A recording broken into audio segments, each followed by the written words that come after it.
Hello and good morning to you. This is Cliff Graves from Train Well Boxing. Oh boy, oh boy. Why is it within self-defense circles there is so much division? I don't understand. I really, really do not understand. Surely we should embrace each other. The ulterior motive for somebody getting involved with self-defense, the ulterior motive is to stop those nasty, horrible individuals out there that want to hurt you. So let's just first, before we start getting into this, let's just first properly, right, define what is self-defense. Now, it can mean a lot of things, really, can't it? From going to a pub or a nightclub if you're young, even if you're old, but normally nightclubs and pubs, disco pubs and that sort of thing are frequented by the younger generations, not us baby boomers. And yeah, you might get some troublemaker in there just wanting to have a punch up because they've drunk too much beer and they can't control themselves.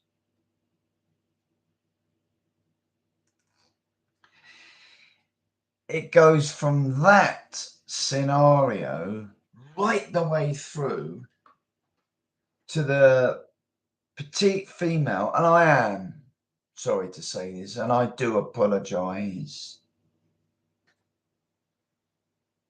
but it really, really is. Walking home from wherever and some horrible insect, normally male, will attack her. Normally to get into a secondary location and then rape, and in some cases seriously injure and sadly, unfortunately, kill. That's the spectrum of self-defense. It can take on the guise of multiple attackers. It can take on the guise of attacker with a weapon, which could be a machete, which could be a knife, which could be a sharpened screwdriver, which could be a baseball bat, which could be a claw hammer, which could be acid. Yes, acid, which could be a firearm. To attackers armed with machetes, acid, baseball bats. Do you get me? So it really is such a diverse thing that you cannot categorize it. You cannot call it. You could get a 6'6", 19 stone male that is following home a petite 8.5 stone, 5'4" female with the intent of getting her to a secondary location and then raping her. So self-defense, there's so many different variables. So we've got to be, I think, intelligent. We've got to be wily about this. And we've got to think, what is the difference between becoming a competent street fighter and self-defense? Again, street fighting can take on many guises, and there are so many variables. You could take the gang fight that meet underneath a bridge somewhere at designated time to have a punch up. Think about back in the 70s into the early 80s, football hooliganism. That is how it would operate. They would meet and then they would fight. From two individuals going outside of a pub to have a square up and a straightener, a punch up, in other words. To organised bare fist, bare knuckle fighting for money, which could take place in an underground car park late at night, for instance. So street fighting and self-defense, the operative word here we are looking at is intention. Intention.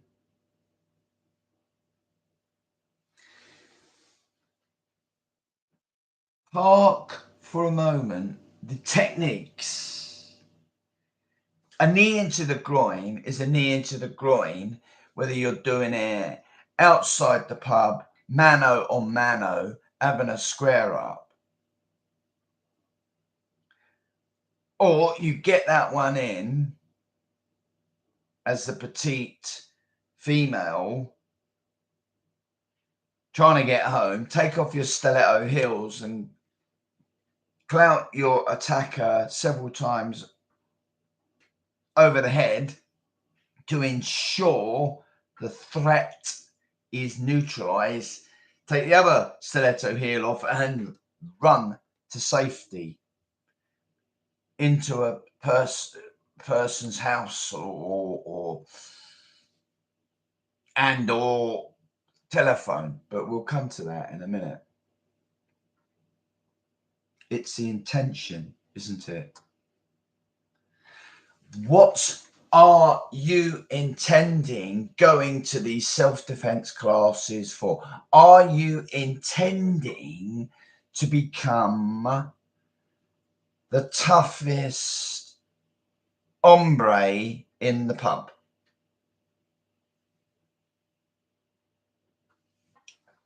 Because then it becomes street fighting. Street fighting.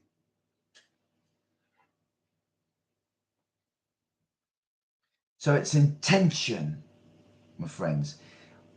Why are you stepping foot through that doorway to learn self-defense?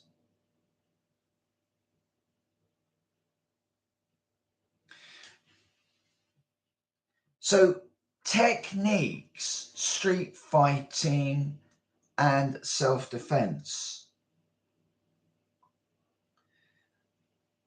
they're identical. A headbutt is a headbutt, which can be used in a self-defense situation or can be used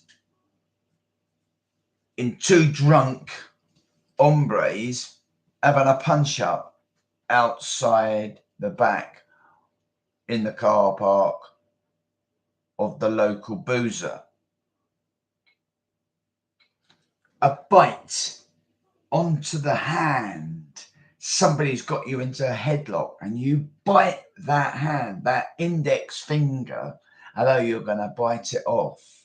They release their grip and you hit them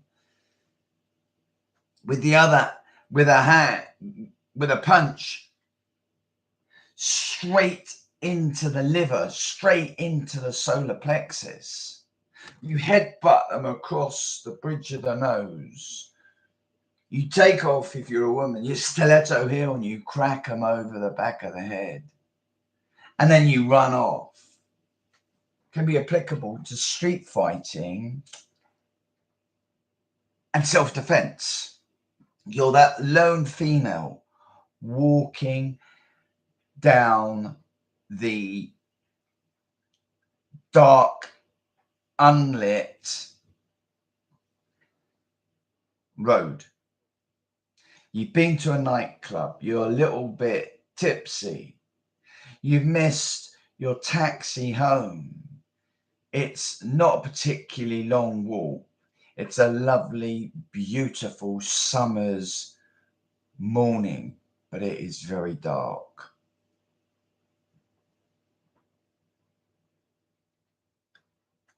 Picture that, with the two drunks going out, having the fight. They start to grapple. One thumbs one of them in the eye, bites them on the tip of the nose, headbutts them, punches them 3 or 4 times in the jaw, knees them in the groin.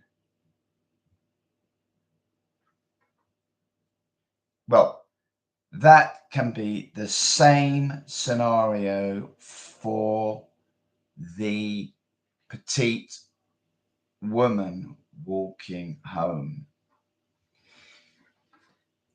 There is thing that you have to think about, the weight disparity and all things like that. If we're being objective rather than subjective, okay, I think an 8.5 stone female, 5'4", against a 6'6", 19.5 stone attacker. 999 people, male or female, are going to be in a bit of a pickle. But the point I'm trying to get across is a headbutt is a headbutt. A makeshift weapon taken off a shoe is taken off a shoe. A knee into the groin is a knee into the groin. A spit into the face is a spit into the face. A pickup of a lump of scaffold pole from a skip where builders have been, roofers or whatever, have been doing some building, and the skip is there, you know, in the road. And I've heard of this happening. My friend was walking down the Gold Hawk Road, Shepherd's Bush, and he almost got beaten up by 3 drunks. He saw a skip, and as he just walked past the skip, as he was walking past the skip, they're running over across the road now to smash him to pieces, and just He just saw, very, very fortunately, saw a lump of scaffold bolt about 2 feet odd. He picked it up and he smashed it against the skip. Come on, then. Come on. Well, look, you know, somebody holding a dagger is somebody holding a dagger in their hand. The same techniques occur for self-defense than they would for street fighting. The gang that meets to have the fight, there's 20 of them, all different from different sides, have met to have a fight, and they've turned up with baseball bats. Well, it's the same thing, isn't it?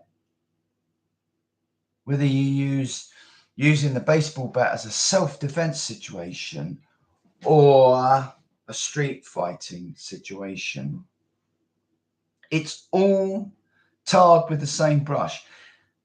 But this is where the difference is. One will get you banged up in the neck,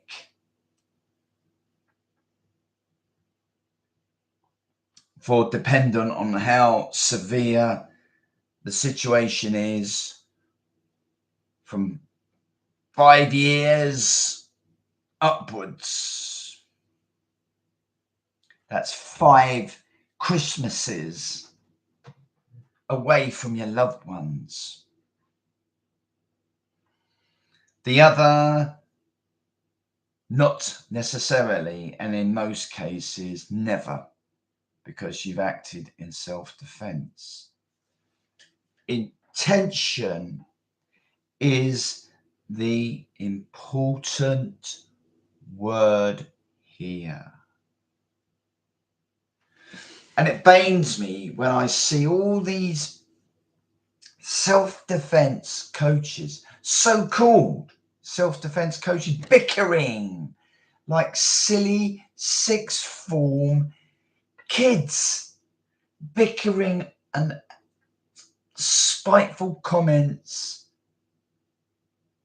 all over the place, when really and truly their intention is just to sell their books. Just to sell their books. Hype machines, they are. Hype machines.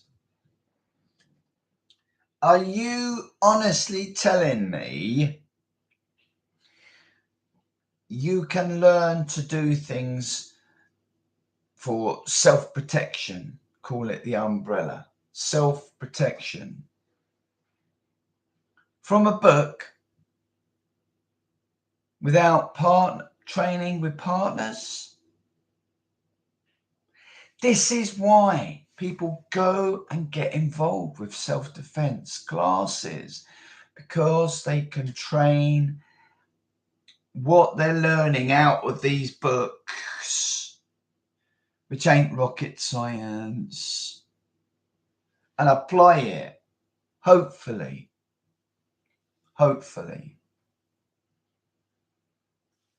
But they do not teach you true self-defense. They're teaching you how to street fight, not defend yourself. Oh, you say. Oh, what do you mean by that statement? Most self-defense coaches are out there just for the ride.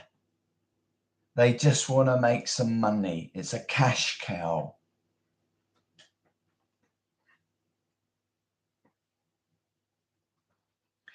You have got to look at the intention of what they are teaching to you and your intention.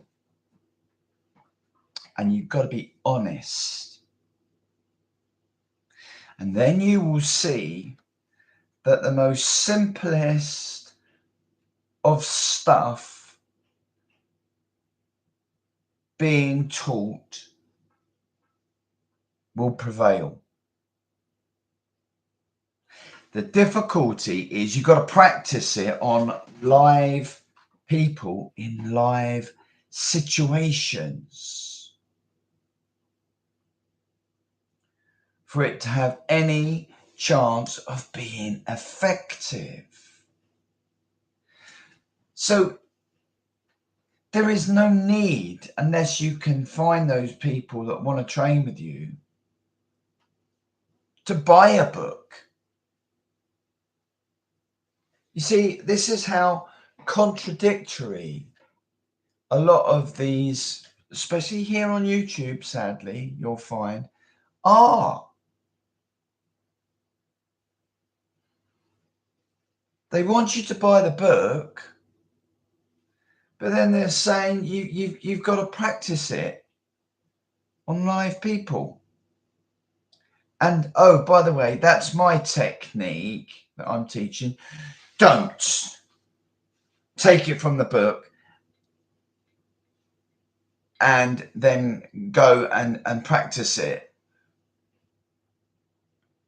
Well, who do you think you are? You don't own the rights of how to headbutt somebody, how to shred your fingers down the throat, how to stick your thumb in the eye, how to bite them.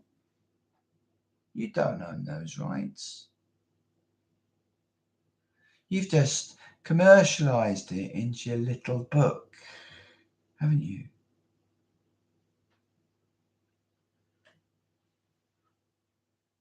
Let me tell you, we're not going to talk about street fighting anymore. The only reason I brought that up is because the techniques, what you learn is the same. A knee to the groin, headbutt, etc., etc. It's all the same.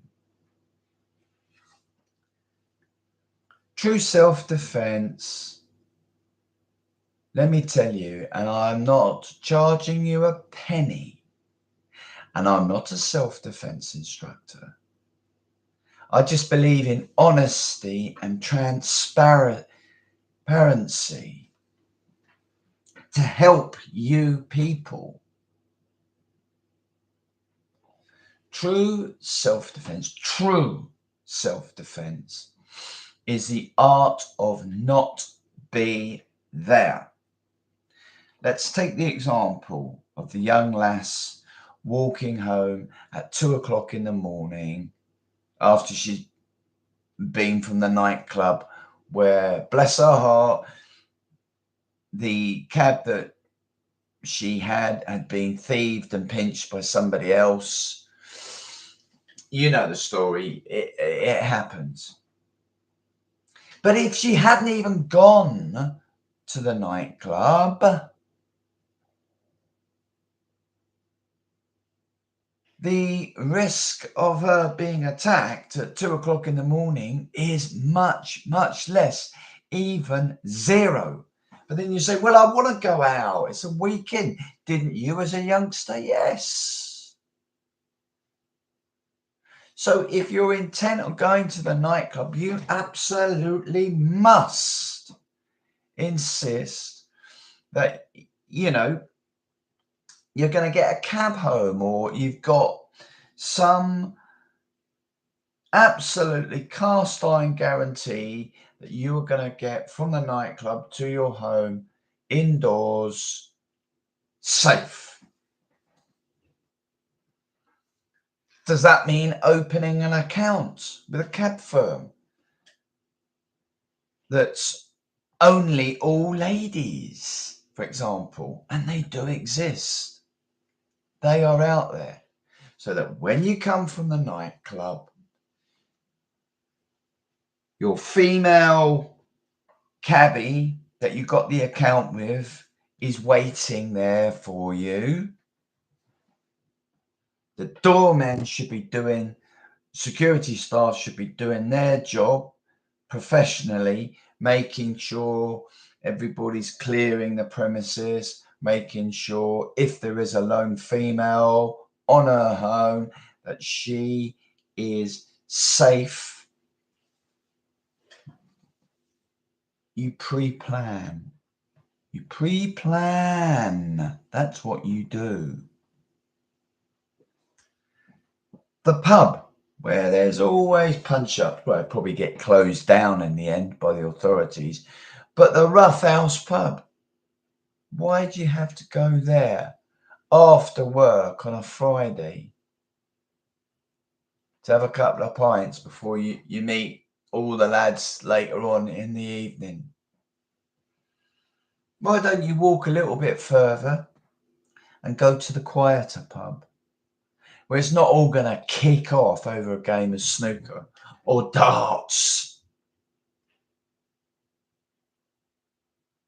The art of not be there. Because there's some nasty, horrible so-and-sos out there that will throw acid in your face, that will pull out a machete and start swinging it about all over the place. The art of not be there is king for self-defense.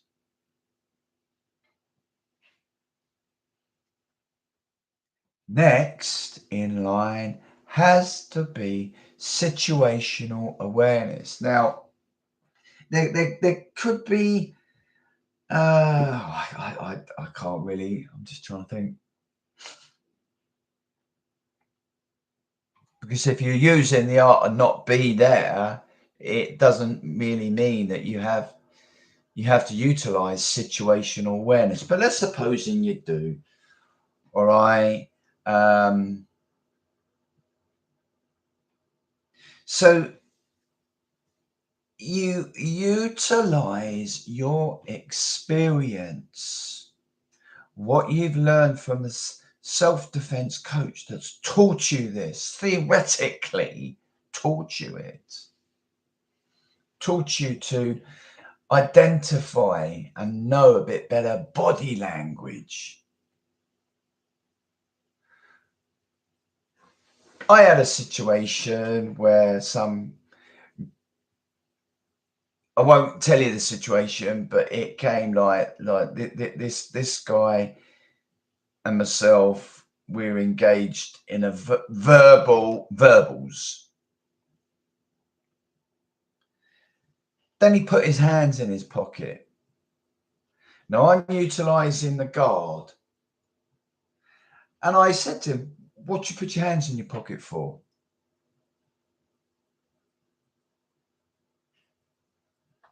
So he said, using expletives, I'll fucking take them out then.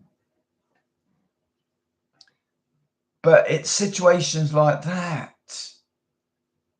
Why has that individual suddenly put his hands in his pocket?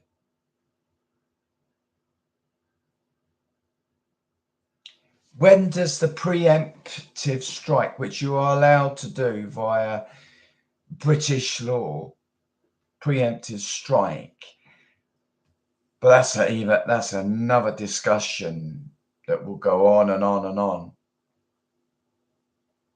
But when do you preemptive strike? He said, I was only going into my pocket to get my Yankee out to blow my nose. And you've just headbutted him and put him star out on his back, flat out with a broken nose, claret everywhere. Police turn up, who hit first, and all that. Now you've got some explaining to do, haven't you? So situational awareness.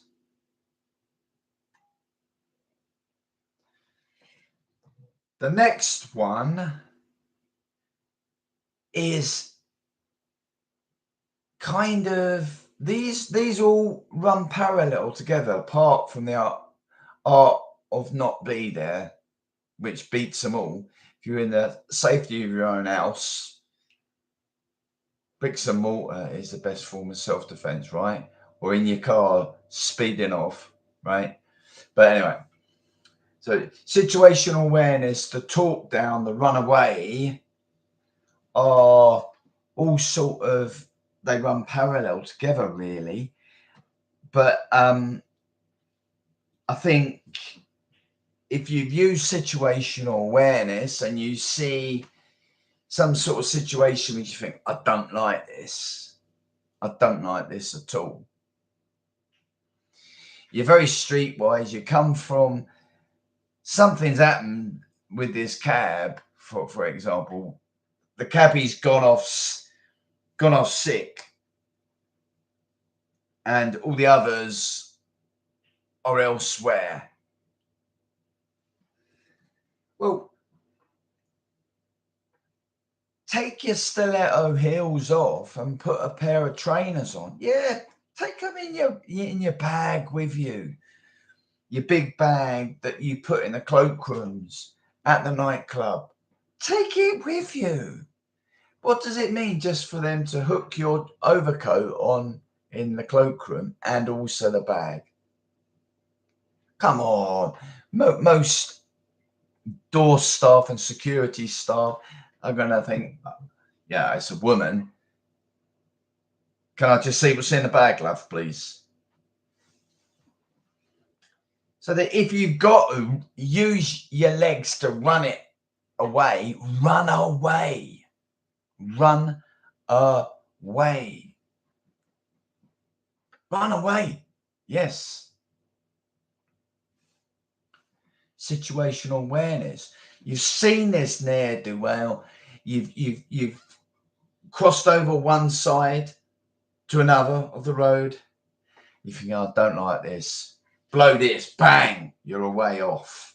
And you trained a lot in your fitness training to sprint off the 400 meters, right? So you know you can run. You know you can outrun this person or give them a right good run for their money. You've hedged for all the potentialities of what happens if the cab ain't there. What do I do? Well, you've got your training shoes. You take your stiletto heels off. They go in to your hold-all bag that's over your shoulder. You put your trainers on, don't you? And you're ready. So, all right, I'm ready. I'm ready. And you use situational awareness. The next in line, like I've said, they do run parallel and they superimpose each other. And, you know, sometimes you haven't got the opportunity to run away. It's the talk down.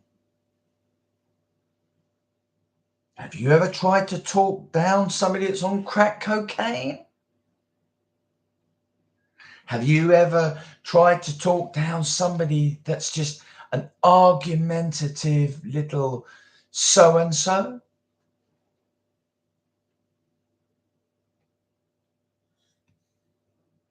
Have you? There's a skill set to it. Why do you think the Salvation Army, the little old ladies in their 80s, will go into the prisons, into a lifer's cell,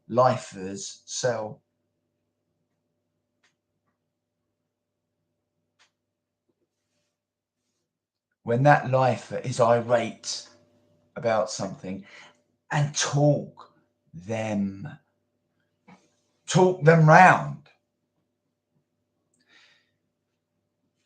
When a big screw, 6'6", 17.5 stone, can't. Because there is an art to talking down. There really is. Do you call the WANKER in the pub that just wants to start, and now you're talking it down and you're using psychology? That's what you've got to do. You're using psychology against this person. and you say, you go for it and see what happens to you. Go for it. Try.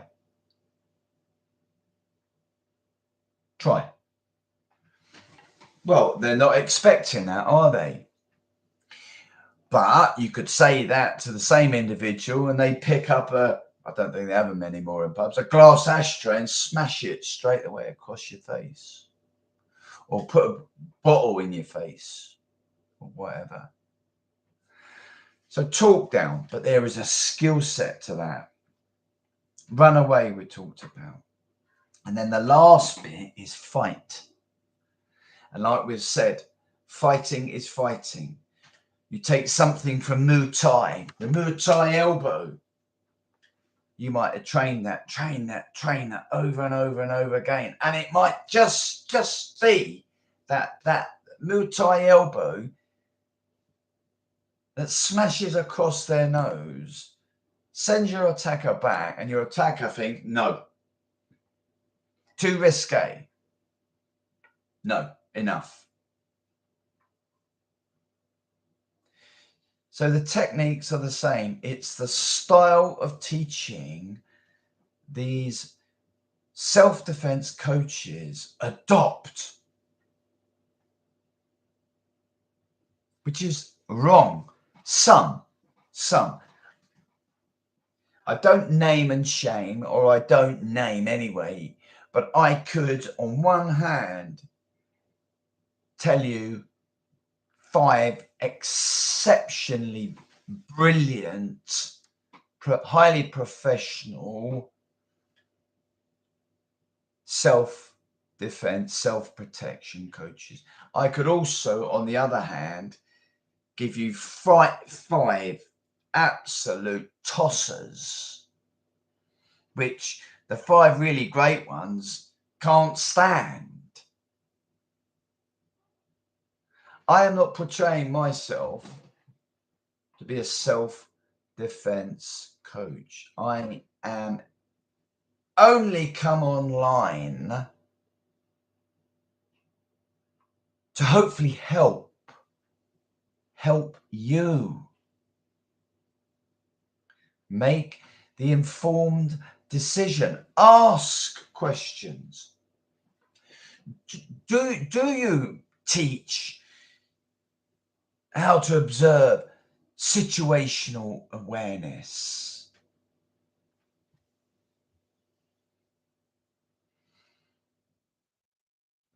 Do you advocate running away? Because that is a fantastic form of self-defense. What would you rather be? A dead hero lying in the gutter, bleeding out? What an undignified way to die. Thinking of your loved ones, this time, Christmas time, bleeding out in the gutter. Or a live coward. You've got home safely, because that is the ulterior motive of self-defense, how it differs from street fighting. The techniques are the same, literally the same. Literally the same.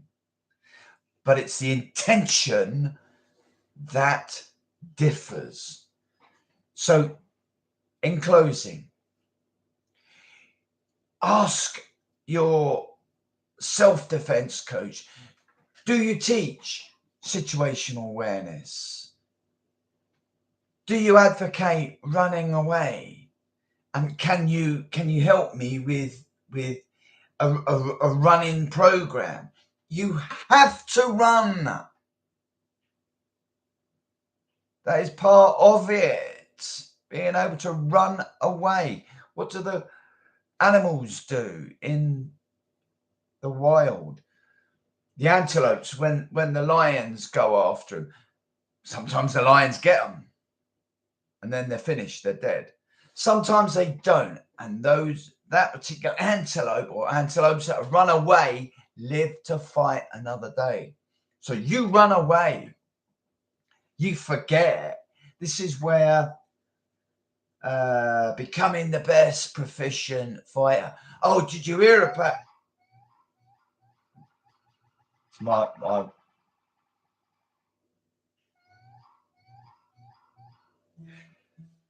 Sorry about that, folks. That's just the missus. Let me know she's got to work safely. See, self-defense.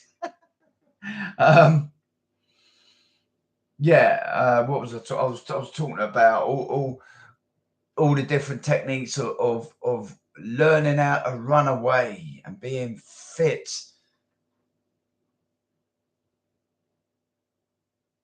I've run away through a subway. Yeah. I won't tell you where, but through a subway, a network of subways. And I run. And I don't care if people call me a bottle owl. I don't care if people call me a coward. I got home safely unscathed. That's what I care about. And that's the difference between true self-defense and street fighting. The street fighter will stand their ground because they want to be portrayed as a big hard nut. Oh, look at him. He's the hardest geezer in the town. Who cares? If you're that hard and tough, earn some money out of it and step up into the square ring and fight for your life. Fight for your corn. Don't tell me about street fighting. Go away from me.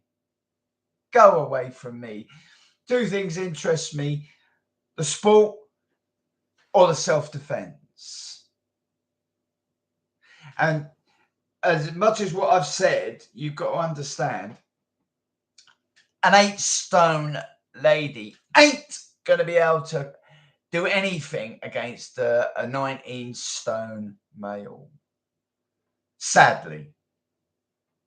Unless they use their experience and head. Situational awareness, the art of not being there, run away. Talk down in the most of severe cases where everything else has gone wrong. Now you've got to try and talk it down. And that's where the petite 8-stone female can excel.